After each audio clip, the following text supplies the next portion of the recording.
سورۃ الفیل نمبر 105۔ سورہ کا تعارف۔ اس سورہ مبارکہ کا نام پہلی ہی آیت کے لفظ اصحاب الفیل سے ماخوذ ہے۔ یہ سورت بالاتفاق مکی ہے اور اس کے تاریخی پس منظر کو اگر نگاہ میں رکھ کر دیکھا جائے تو محسوس ہوتا ہے کہ اس کا نزول مکہ معظمہ کے بھی ابتدائی دور میں ہوا ہوگا۔ اس سے پہلے تفسیر سورہ بروج حاشیہ نمبر 4 میں ہم بیان کر چکے ہیں کہ نجران میں یمن کے یہودی فرمانروا ذو نواس نے پیروان مسیح علیہ السلام پر جو ظلم کیا تھا اس کا بدلہ لینے کے لیے حبش کی عیسائی سلطنت نے یمن پر حملہ کر کے ہمیری حکومت کا خاتمہ کر دیا اور سن 525 عیسوی میں اس پورے علاقے پر حبشی حکومت قائم ہو گئی تھی۔ یہ ساری کاروائی دراصل قسطنطنیہ کی رومی سلطنت اور حبش کی حکومت کے باہمی تعاون سے ہوئی تھی، کیونکہ حبشیوں کے پاس اس زمانے میں کوئی قابل ذکر بحری بیڑا نہ تھا۔ بیڑا رومیوں نے فراہم کیا اور حبش نے اپنی 70,000 فوج اسی کے ذریعے سے یمن کے ساحل پر اتاری۔ آگے کے معاملات کو سمجھنے کے لیے یہ بات ابتدا ہی میں جان لینا چاہیے کہ یہ سب کچھ محض مذہبی جذبے سے نہیں ہوا تھا، بلکہ اس کے پیچھے معاشی اور سیاسی اغراض بھی کام کر رہی تھی، بلکہ غالباً وہی اس کے اصل محرک تھیں، اور عیسائی مظلومین کے خون کا انتقام ایک بہانے سے زیادہ کچھ نہ تھا۔ رومی سلطنت جب سے مصر و شام پر قابض ہوئی تھی اسی وقت سے اس کی یہ کوشش تھی کہ مشرقی افریقہ، ہندوستان، انڈونیشیا وغیرہ ممالک اور رومی مقبوضات کے درمیان جس تجارت پر عرب صدیوں سے قابض چلے آ رہے تھے اسے عربوں کے قبضے سے نکال کر وہ خود اپنے قبضے میں لے لے، تاکہ اس کے منافع پورے کے پورے اسی کو حاصل ہوں اور عرب تاجروں کا واسطہ درمیان سے ہٹ جائے۔ اس مقصد کے لیے 24 یا 25 قبل مسیح میں قیصر آگسٹس نے ایک بڑی فوج رومی جنرل ایلس گالوس کی قیادت میں عرب کے مغربی ساحل پر اتار دی تھی، تاکہ وہ اس بحری راستے پر قابض ہو جائے جو جنوبی عرب سے شام کی طرف جاتا تھا۔ لیکن عرب کے شدید جغرافی حالات نے اس مہم کو ناکام کر دیا۔ اس کے بعد رومی اپنا جنگی بیڑا بحر احمر میں لے آئے اور انہوں نے عربوں کی اس تجارت کو ختم کر دیا جو وہ سمندر کے راستے کرتے تھے، اور صرف بری راستہ ان کے لیے باقی رہ گیا۔ اسی بری راستے کو قبضے میں لینے کے لیے انہوں نے حبش کی عیسائی حکومت سے گٹھ جوڑ کیا اور بحری بیڑے سے اس کی مدد کر کے اس کو یمن پر قابض کروایا۔ یمن پر جو حبشی فوج حملہ آور ہوئی تھی اس کے متعلق عرب مورخین کے بیانات مختلف ہیں۔ حافظ ابن کثیر نے لکھا ہے کہ وہ 2 امیروں کی قیادت میں تھی، ایک اریات اور دوسرا ابرہہ، اور محمد بن اسحاق کی روایت ہے کہ اس فوج کا امیر اریات تھا اور ابرہہ اس میں شامل تھا۔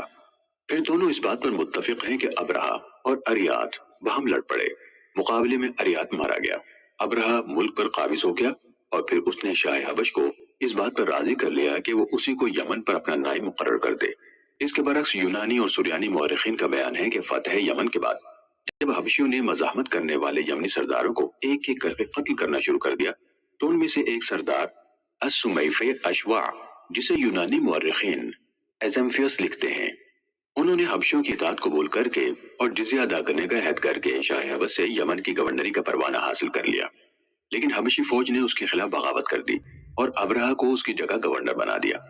یہ شخص حبش کی بندرگاہ ادویلس کے ایک یونانی تاجر کا غلام تھا جو اپنی ہوشیاری سے یمن پر قبضہ کرنے والی حبشی فوج میں بڑا اثر و رسوخ حاصل کر گیا تھا۔ شاہ حبش نے اس کی سرکوبی کے لیے جو فوجیں بھیجی وہ یا اس سے مل گئیں یا اس نے ان کو شکست دے دی۔ آخر کار حبش کے مرنے کے بعد اس کے جانشین نے اس کو یمن پر اپنا نائب السلطنت قائم کر لیا۔ آخر کار شاہ حبش کے مرنے کے بعد اس کے جانشین نے اس کو یمن پر اپنا نائب السلطنت تسلیم کر لیا۔ یونانی مورخین اس کا نام ابرامس اور سریانی مورخین ابراہم لکھتے ہیں۔ ابرہہ غالباً اسی کا حبشی تلفظ ہے کیونکہ عربی میں تو اس کا تلفظ ابراہیم ہے۔ یہ شخص رفتہ رفتہ یمن کا خود مختار بادشاہ بن گیا، مگر برائے نام اس نے شاہ حبش کی بالادستی تسلیم کر رکھی تھی اور اپنے آپ کو مفوض الملک یعنی نائب شاہ لکھتا تھا۔ اس نے جو اثر رسوخ حاصل کر لیا تھا اس کا اندازہ اس عمر سے کیا جا سکتا ہے کہ جب سن 543 عیسوی میں وہ سد معارف کی مرمت سے فارغ ہوا تو اس نے ایک عظیم الشان جشن منایا جس میں قیصر روم، شاہ ایران، شاہ حیرہ اور شاہ غسان کے سفرا شریک ہوئے۔ اس کا مفصل تذکرہ اس کتبے میں درج ہے جو ابرہہ نے سد معارف پر لگایا تھا۔ یہ کتبہ آج بھی موجود ہے اور گلیزر نے اس کو نقل کیا ہے۔ مزید تفصیلات کے لیے ملاحظہ کیجیے تفہیم القرآن جلد 4 تفسیر سورہ سبا حاشیہ 37۔ یمن میں پوری طرح اپنا اقتدار مضبوط کر لینے کے بعد ابرہہ نے اس مقصد کے لیے کام شروع کر دیا جو اس مہم کی ابتدا سے رومی سلطنت اور اس کے حلیف حبشی عیسائیوں کے پیش نظر تھا، یعنی ایک طرف عرب میں عیسائیت پھیلانا اور دوسری طرف اس تجارت پر قبضہ کرنا جو بلاد مشرق اور رومی مقبوضات کے درمیان عربوں کے ذریعے سے ہوتی تھی۔ یہ ضرورت اس بنا پر اور بڑھ گئی تھی کہ ایران کی ساسانی سلطنت کے ساتھ روم کی کشمکش اقتدار نے بلاد مشرق سے رومی تجارت کے دوسرے تمام راستے بند کر دیے تھے۔ ابرہا نے اس مقصد کے لیے یمن کے دارالسلطنت صنعاء میں ایک عظیم الشان کلیسا تعمیر کرایا، جس کا ذکر عرب مورخین نے القلیس یا القلیس یا القلیس کے نام سے کیا ہے۔ یہ یونانی لفظ اکلیسیا کا معرب ہے اور اردو کا لفظ کلیسا بھی اسی یونانی لفظ سے ماخوذ ہے۔ محمد بن اسحاق کی روایت ہے کہ اس کام کی تکمیل کے بعد اس نے شاہ حبش کو لکھا کہ میں عربوں کا حج کعبے سے اس کلیسا کی طرف موڑے بغیر نہ رہوں گا۔ یمن پر سیاسی اقتدار حاصل کرنے کے بعد عیسائیوں کی مسلسل یہ کوشش رہی کہ کعبے کے مقابلے میں ایک دوسرا کعبہ بنائے اور عرب میں اس کی مرکزیت قائم کر دیں۔ چنانچہ انہوں نے نجران میں بھی ایک کعبہ بنایا تھا، جس کا ذکر ہم تفسیر سورہ بروج حاشیہ نمبر 4 میں کر چکے ہیں۔ ابن کثیر نے لکھا ہے کہ اس نے یمن میں علل اعلان اپنے اس ارادے کا اظہار کیا اور اس کی منادی کرا دی۔ اس کی اس حرکت کا مقصد ہمارے نزدیک یہ تھا کہ عربوں کو غصہ دلائے تاکہ وہ کوئی ایسی کارروائی کریں جس سے اس کو مکے پر حملہ کرنے اور کعبے کو منہدم کر دینے کا بہانہ مل جائے۔ محمد بن اسحاق کا بیان ہے کہ اس کے اس اعلان پر غضبناک ہو کر ایک عرب نے کسی نہ کسی طرح کلیسے میں گھس کر رفع حاجت کر ڈالی۔ ابن کثیر کہتے ہیں کہ یہ فعل ایک قریشی نے کیا تھا، اور مقاتل بن سلیمان کی روایت ہے کہ قریش کے بعد نوجوانوں نے جا کر اس کلیسا میں آگ لگا دی تھی۔ ان میں سے کوئی واقعہ بھی اگر پیش آیا ہو تو کوئی قابل تعجب امر نہیں ہے، کیونکہ ابرہا کا یہ اعلان یقیناً سخت اشتعال انگیز تھا، اور قدیم جاہلیت کے دور میں اس پر کسی عرب یا قریشی کا یا چند قریشی نوجوانوں کا مشتعل ہو کر کلیسا کو گندا کر دینا یا اس میں آگ لگا دینا کوئی ناقابل فہم بات نہیں ہے۔ لیکن یہ بھی کچھ بعید نہیں کہ ابرہا نے خود اپنے کسی آدمی سے خفیہ طور پر ایسی کوئی حرکت کرائی ہو تاکہ اسے مکے پر چڑھائی کرنے کا بہانہ مل جائے، اور اس طرح وہ قریش کو تباہ اور تمام اہل عرب کو مرعوب کر کے اپنے دونوں مقصد حاصل کر لے۔ بہرحال دونوں صورتوں میں سے جو صورت بھی ہو، جب ابرہا کے پاس یہ رپورٹ پہنچی کہ کعبے کے معتقدین نے اس کلیسا کی یہ توہین کی ہے، تو اس نے قسم کھائی کہ میں اس وقت تک چین نہ لوں گا جب تک کعبے کو نہ ڈھا دوں۔ اس کے بعد وہ سن 570 عیسوی یا سن 571 عیسوی میں 60,000 فوج اور 13 ہاتھی اور بھی روایت باز 9 ہاتھی لے کر مکے کی طرف روانہ ہوا۔ راستے میں پہلے یمن کے ایک سردار ذو نفر نے عربوں کا ایک لشکر جمع کر کے اس کی مزاحمت کی، مگر وہ شکست کھا کر گرفتار ہو گیا۔ پھر خثعم کے علاقے میں ایک عرب سردار نفیل بن حبیب خثعمی اپنے قبیلے کو لے کر مقابلے پر آیا، مگر وہ بھی شکست کھا کر گرفتار ہو گیا اور اس نے اپنی جان بچانے کے لیے بدرقی کی خدمت انجام دینا قبول کر لی۔ طائف کے قریب پہنچا تو بنی ثقیف نے محسوس کیا کہ اتنی بڑی طاقت کا وہ مقابلہ نہ کر سکیں گے، اور ان کو خطرہ لاحق ہوا کہ کہیں وہ ان کے معبود لات کا مندر بھی تباہ نہ کر دے۔ چنانچہ ان کا سردار مسعود ایک وفد لے کر ابرہا سے ملا اور اس نے کہا کہ ہمارا بت گدھا وہ معبد نہیں ہے جسے آپ ڈھانے آئے ہیں، وہ تو مکے میں ہے، اس لیے آپ ہمارے معبد کو چھوڑ دیں، ہم مکے کا راستہ بتانے کے لیے آپ کو بدرقہ فراہم کیے دیتے ہیں۔ ابرہا نے یہ بات قبول کر لی اور بنی ثقیف نے ابو رغال نامی ایک آدمی کو اس کے ساتھ کر دیا۔ جب مکہ 3 کوس رہ گیا تو المغمس یا المغمس نامی مقام پر پہنچ کر ابو رغال مر گیا، اور عرب مدتوں تک اس کی قبر پر سنگ باری کرتے رہے۔ بنی ثقیف کو بھی وہ سال ہر سال تک تانے دیتے رہے کہ انہوں نے لات کے مندر کو بچانے کے لیے بیت اللہ پر حملہ کرنے والوں سے تعاون کیا۔ محمد بن اسحاق کی روایت ہے کہ المغمس سے ابرہا نے اپنے مقدمۃ الجیش کو آگے بڑھایا اور وہ اہل تہامہ اور قریش کے بہت سے مویشی لوٹ کر لے گیا، جن میں رسول اللہ صلی اللہ علیہ وسلم کے دادا جناب عبد المطلب کے بھی 200 اونٹ تھے۔ اس کے بعد اس نے اپنے ایک ایلچی کو مکہ بھیجا اور اس کے ذریعے سے اہل مکہ کو یہ پیغام دیا کہ میں تم سے لڑنے نہیں آیا ہوں، بلکہ اس گھر یعنی کعبے کو ڈھانے آیا ہوں۔ اگر تم نہ لڑو تو میں تمہاری جان و مال سے کوئی تعرض نہ کروں گا۔ نیز اس نے اپنے ایلچی کو ہدایت کی کہ اہل مکہ اگر بات کرنا چاہیں تو ان کے سردار کو میرے پاس لے آنا۔ مکے کے سب سے بڑے سردار اس وقت عبد المطلب تھے۔ ایلچی نے ان سے مل کر ابرہا کا پیغام پہنچایا۔ انہوں نے کہا کہ ہم میں ابرہا سے لڑنے کی طاقت نہیں ہے، یہ اللہ کا گھر ہے، وہ چاہے گا تو اپنے گھر کو بچا لے گا۔ ایلچی نے کہا آپ میرے ساتھ ابرہا کے پاس چلیں۔ وہ اس پر راضی ہو گئے اور اس کے ساتھ چلے گئے۔ وہ اس قدر وجیح اور شاندار شخص تھے کہ ان کو دیکھ کر ابرہا بہت متاثر ہوا اور اپنے تخت سے اتر کر ان کے پاس آ کر بیٹھ گیا۔ پھر پوچھا کہ آپ کیا چاہتے ہیں؟ انہوں نے کہا کہ میرے جو اونٹ پکڑ لیے ہیں وہ مجھے واپس دے دیے جائیں۔ ابرہا نے کہا کہ آپ کو دیکھ کر تو میں بہت متاثر ہوا تھا، مگر آپ کی اس بات نے آپ کو میری نظروں سے گرا دیا کہ آپ اپنے اونٹوں کا مطالبہ کر رہے ہیں، اور یہ جو گھر آپ کا اور آپ کے دین آبائی کا مرجع ہے اس کے بارے میں کچھ نہیں کہتے۔ انہوں نے کہا میں تو صرف اپنے اونٹوں کا مالک ہوں۔ اور انہیں کے بارے میں آپ سے درخواست کر رہا ہوں۔ رہا یہ گھر تو اس کا ایک رب ہے، وہ اس کی حفاظت خود کر لے گا۔ ابرہہ نے جواب دیا، وہ اس کو مجھ سے نہ بچا سکے گا۔ عبد المطلب نے کہا، آپ جانے اور وہ جانے۔ یہ کہہ کر وہ ابرہہ کے پاس سے اٹھائے اور اس نے ان کے اونٹ واپس کر دیے۔ ابن عباس کی روایت اس سے مختلف ہے، اس میں اونٹوں کے مطالبے کا کوئی ذکر نہیں ہے۔ عبد بن حمید، ابن المنذر، ابن مردوی، حاکم، ابو نعیم اور بیہقی نے ان سے جو روایت نقل کی ہیں ان میں وہ بیان کرتے ہیں کہ جب ابرہہ الصفاح کے مقام پر پہنچا جو عرفات اور طائف کے پہاڑوں کے درمیان حدود حرم کے قریب واقع ہے، تو عبد المطلب خود اس کے پاس گئے اور اس سے کہا، آپ کو یہاں تک آنے کی کیا ضرورت تھی؟ آپ کو اگر کوئی چیز مطلوب تھی تو ہمیں کہلا بھیجتے، ہم خود لے کر آپ کے پاس حاضر ہو جاتے۔ اس نے کہا کہ میں نے سنا ہے کہ یہ گھر امن کا گھر ہے، میں اس کا امن ختم کرنے آیا ہوں۔ عبد المطلب نے کہا، یہ اللہ کا گھر ہے، آج تک اس نے کسی کو اس پر مسلط نہیں ہونے دیا۔ ابرہہ نے جواب دیا، ہم اسے منہدم کیے بغیر نہ پلٹیں گے۔ عبد المطلب نے کہا، آپ جو کچھ چاہیں ہم سے لے لیں اور واپس چلے جائیں۔ مگر ابرہہ نے انکار کر دیا اور عبد المطلب کو پیچھے چھوڑ کر اپنے لشکر کو آگے بڑھنے کا حکم دیا۔ دونوں روایتوں کے اس اختلاف کو اگر ہم اپنی جگہ رہنے دیں اور کسی کو کسی پر ترجیح نہ دیں تو ان میں سے جو صورت بھی پیش آئی ہو، بہرحال یہ امر بالکل واضح ہے کہ مکہ اور اس کے آس پاس کے قبائل اتنی بڑی فوج سے لڑ کر کعبے کو بچانے کی طاقت نہ رکھتے تھے۔ اس لیے یہ بات بالکل قابل فہم ہے کہ قریش نے اس کی مزاحمت کی کوئی کوشش نہ کی۔ قریش کے لوگ تو جنگ احزاب کے موقع پر مشرک اور یہودی قبائل کو ساتھ ملا کر زیادہ سے زیادہ 10-12 ہزار کی جمعیت فراہم کر سکے تھے، وہ 60,000 فوج کا مقابلہ کیسے کر سکتے تھے؟ محمد بن اسحاق بیان کرتے ہیں کہ ابرہہ کی لشکرگاہ سے واپس آ کر عبد المطلب نے قریش والوں سے کہا کہ اپنے بال بچوں کو لے کر پہاڑوں میں چلے جائیں تاکہ ان کا قتل عام نہ ہو جائے۔ پھر وہ اور قریش کے چند سردار حرم میں حاضر ہوئے اور کعبے کے دروازے کا کنڈا پکڑ کر انہوں نے اللہ تعالیٰ سے دعائیں مانگی کہ وہ اپنے گھر اور اس کے خادموں کی حفاظت فرمائے۔ اس وقت خانہ کعبہ میں 360 بت موجود تھے، مگر یہ لوگ اس نازک گھڑی میں ان سب کو بھول گئے اور انہوں نے صرف اللہ کے آگے دستے سوال پھیلایا۔ ان کی جو دعائیں تاریخوں میں منقول ہوئی ہیں ان میں اللہ واحد کے سوا کسی دوسرے کا نام تک نہیں پایا جاتا۔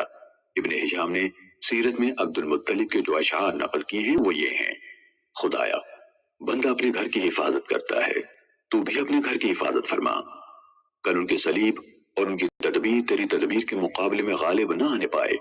اگر تو ان کو اور ہمارے قبیلے کو اپنے حال پر چھوڑ دینا چاہتا ہے تو جو تو چاہے کر۔ سہیلی نے روز العنف میں اس سلسلے کا یہ شعر بھی نقل کیا ہے، صلیب کی آل اور اس کے پرستاروں کے مقابلے میں آج اپنی آل کی مدد فرما۔ ابن جریر نے عبد المطلب کے یہ اشعار بھی نقل کیے ہیں جو اس موقع پر دعا مانگتے ہوئے انہوں نے پڑھے تھے، اے میرے رب تیرے سوا میں ان کے مقابلے میں کسی سے امید نہیں رکھتا، اے میرے رب ان سے اپنے حرم کی حفاظت فرما، اس گھر کا دشمن تیرا دشمن ہے، اپنی بستی کو تباہ کرنے سے ان کو روک۔ یہ دعائیں مانگ کر عبد المطلب اور ان کے ساتھی بھی پہاڑوں میں چلے گئے اور دوسرے روز ابرہہ مکے میں داخل ہونے کے لیے آگے بڑھا، مگر اس کا خاص ہاتھی محمود جو آگے آگے تھا یکا یک بیٹھ گیا۔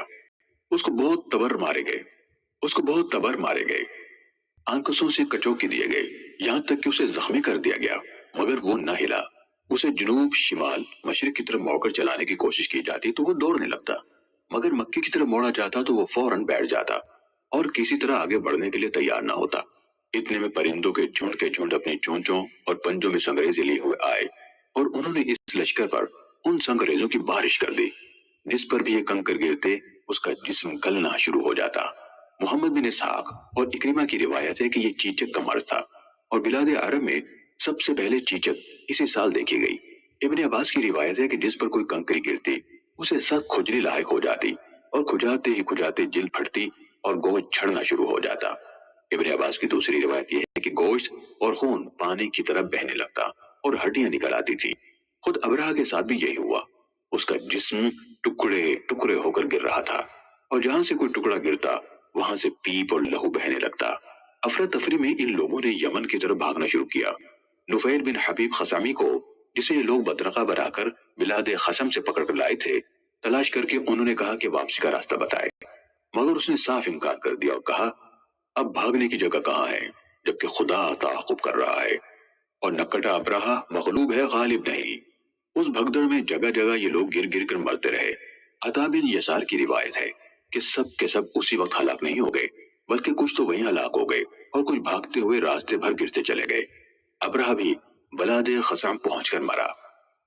اللہ تعالیٰ نے حبشیوں کو صرف یہی سزا دینے پر اکتفا نہ کیا بلکہ 3-4 سال کے اندر یمن سے حبشی اقتدار ہمیشہ کے لیے ختم کر دیا۔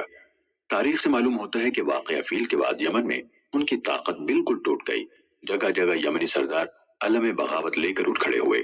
پھر ایک یمنی سردار سیف بن زی یزن نے شاہ ایران سے فوجی مدد طلب کر لی اور ایران کی صرف 1000 فوج جو 6 جہازوں کے ساتھ آئی تھی حبشی حکومت کا خاتمہ کر دینے کے لیے کافی ہو گئی۔ یہ سن 575 کا واقعہ ہے۔ یہ واقعہ مزدلفہ اور مینا کے درمیان وادی محصب کے قریب محصر کے مقام پر پیش آیا۔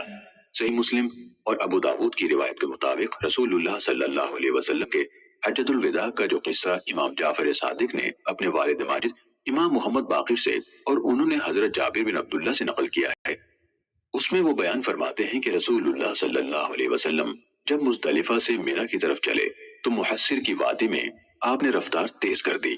امام نووی اس کی شرح کرتے ہوئے لکھتے ہیں کہ اصحاب الفیل کا واقعہ اسی جگہ پیش آیا تھا، اس لیے سنت یہی ہے کہ آدمی یہاں سے جلدی گزر جائے۔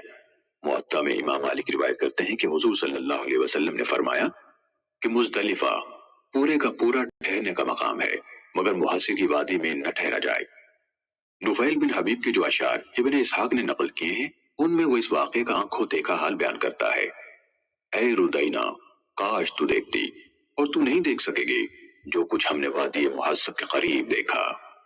میں نے اللہ کا شکر کیا جب میں نے پرندوں کو دیکھا اور مجھے ڈر لگ رہا تھا کہ کہیں پتھر ہم پر نہ آ پڑیں۔ ان لوگوں میں سے ہر ایک نفیل کو ڈھونڈ رہا تھا، گویا کہ میرے اوپر حبشیوں کا کوئی قرض آتا تھا۔ یہ اتنا بڑا واقعہ تھا جس کی تمام عرب میں شہرت ہو گئی اور اس پر بہت سے شعراء نے قصائد کہے۔ ان قصائد میں یہ بات بالکل نمایاں ہے کہ سب نے اسے اللہ تعالیٰ کی قدرت کا اعجاز قرار دیا اور کہیں اشارتاً و کنایتاً بھی یہ نہیں کہا کہ اس میں ان بتوں کا بھی کوئی دخل تھا جو کعبے میں پوجے جاتے تھے۔ مثال کے طور پر عبداللہ ابن زبارہ کہتا ہے 60,000 تھے جو اپنی سرزمین کی طرف واپس نہ جا سکے اور نہ واپس ہونے کے بعد ان کا بیمار ابرہہ زندہ رہا۔ یہاں ان سے پہلے عاد اور جرہم تھے اور اللہ بندوں کے اوپر موجود ہے جو اسے قائم رکھے ہوئے ہے۔ ابو قیس بن اسلط کہتا ہے اٹھو اور اپنے رب کی عبادت کرو اور مکہ و مینا کی پہاڑیوں کے درمیان بیت اللہ کے کونے کو مسح کرو۔ جب عرش والے کی مدد تمہیں پہنچی تو اس بادشاہ کے لشکروں نے ان لوگوں کو اس حال میں پھیر دیا کہ کوئی خاک میں پڑا تھا اور کوئی سنگسار کیا ہوا تھا۔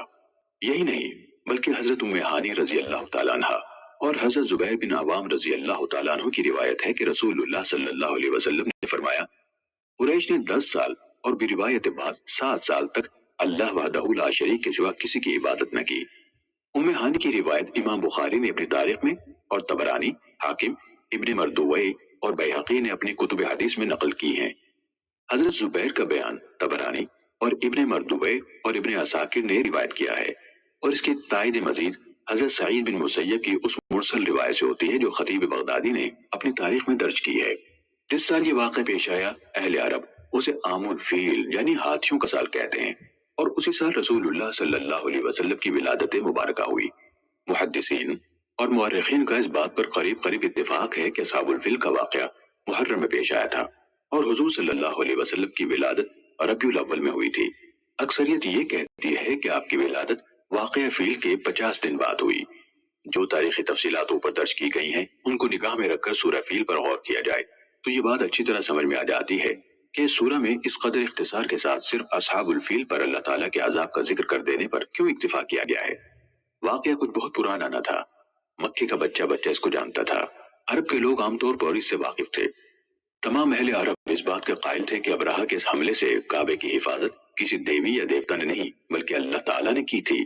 اللہ ہی سے قریش کے سرداروں نے مدد کے لیے دعائیں مانگی تھی اور چند سال تک قریش کے لوگ اس واقعے سے اس قدر متاثر رہے تھے کہ انہوں نے اللہ کے سوا کسی کی عبادت نہ کی تھی۔